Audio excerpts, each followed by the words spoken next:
It's amazing how many advisors out there have great ideas and they know ways to actually disrupt this industry.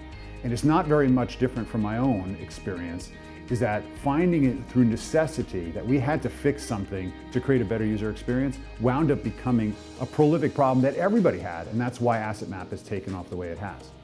But the same thing is true for the advisors that I talk to on a daily basis, which is that they also express that they have ways and an idea that they want to take and they want to monetize. Whether it's in their practice or whether it's changing the entire industry, there are really three things that come up for us all the time. Number one, if your staff and your people have ideas within your firm, you gotta find a way to cultivate it. There are great ideas, even what we call micro innovations, just ways to make something marginally better, whether it's a form, a customer experience, some kind of user experience that's really not being paid attention to and not deemed to be relevant. There's an opportunity to innovate it, and our teams and our staff knows how to do it. We need to find a way to get that out of them. So let's create an incentive-based opportunity for them to actually bring ideas to the table that make a difference in our bottom line, our top line, or really our user experience that's going to help our firm be valued.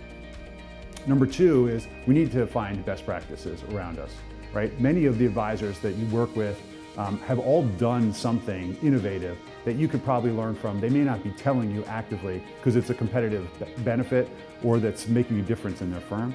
So finding opportunities to get best practices out of our peers is really critical today because there's so many things that we can do.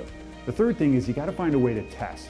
And because small groups or advisors tend to be regulated by the compliance organizations, it's challenging to actually test new products and or services or technologies or experiences without getting an approval. Usually that takes some time. And so there's a deterrent, unfortunately, to trying new things to test.